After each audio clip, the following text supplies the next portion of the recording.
हरे कृष्णा।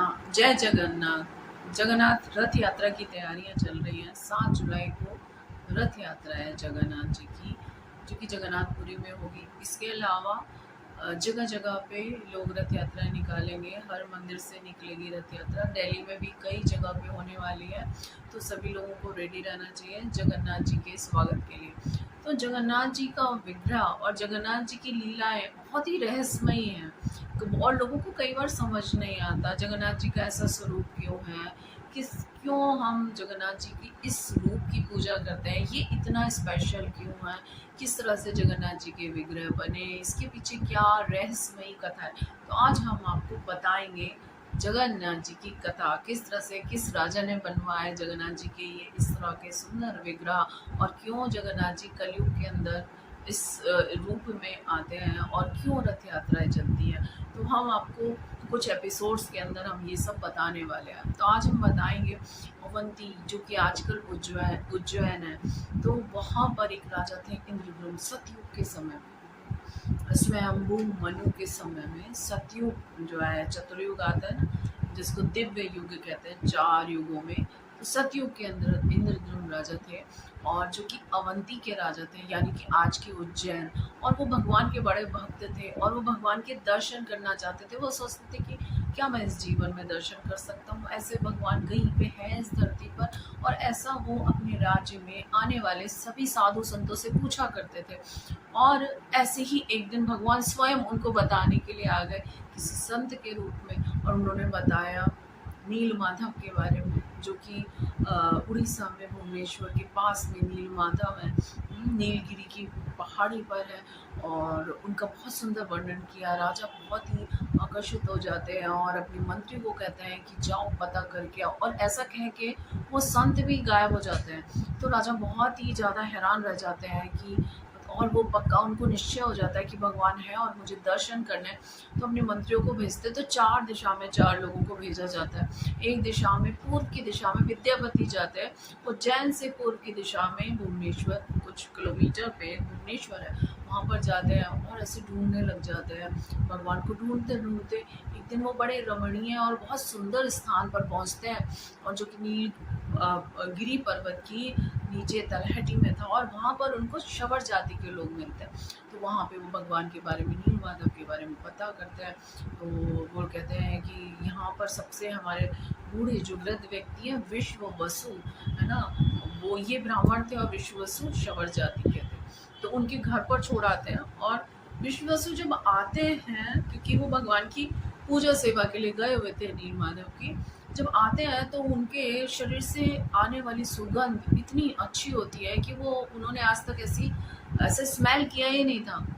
विद्यापति जो हैं मंत्री, इंद्रद्युम्न राजा के मंत्री, जो ढूंढने के लिए आए हैं, वो विश्ववसु से मिलते हैं। विश्ववसु उनका घर में, अपने घर में इनवाइट करते हैं, और वहाँ पे वो रहते हैं। लेकिन वो, उनकी हिम्मत नहीं होती उनसे पूछने के लिए आप कहाँ जाते हैं, कैसे जाते हैं। और उनके घर में रहते रहते उनकी पुत्री ललिता से, है ना, उनका प्रेम होता है, और उनसे विवाह हो जाता है। अब क्योंकि विवाह हो गया, अपनी पत्नी को वो बार बार बोलते हैं कि अपने पिता से पूछो वो कहाँ जाते हैं, क्योंकि उनको आइडिया था कि कुछ तो है, यहीं से मुझे पता चलेगा भगवान के बारे में। और ललिता उनको, अपने पिता को कहती है, और पिता उनको लेके जाते हैं। लेकिन शर्त ये होती है, आँख पे पट्टी बांध के ले जाते हैं। तो ये क्या करते हैं, सरसों के दाने डालते हुए जाते हैं कि जब तक सरसों के दानों से पौधे निकल आएंगे, और मैं राजा को लेकर आऊँगा, और राजा को मैं दर्शन कराऊँगा नील माधव के। और जब नील माधव के दर्शन करते हैं नील माधव, तो भगवान चतुर्भुज नारायण के रूप में लक्ष्मी जी हैं। और वहाँ पे रोहिणी कुंड है, जिसमें कि कौवा भी अगर जाता है तो रोहिणी कुंड में गिरता है, तो वो भी चतुर्भुज नारायण के रूप में आता है। तो इतना सुंदर स्थान।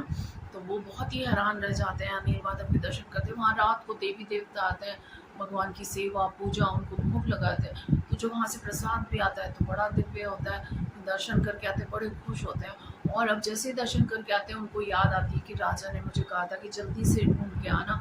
तुरंत चल पड़ते हैं, ललिता को भी छोड़ देते हैं, और विश्ववसु को भी छोड़ के वो तुरंत चले जाते हैं। लोग इतना दुखी हो जाते हैं। और राजा जैसे ही इनको देखते हैं, राजा के पास जाते हैं। राजा समझ जाते हैं कि भगवान के दर्शन इन्होंने कर लिए, क्योंकि उन्होंने ऐसी दिव्य माला पहनी होती है, ऐसी सुगंध, उनके चंदन और इत्र की इतनी सुंदर सुगंध आ रही होती है। राजा तुरंत ही सबको आज्ञा देता है कि चलो हम भगवान के दर्शन करने चलते हैं, तो पूरा राज्य ही चल पड़ता है दर्शन के लिए।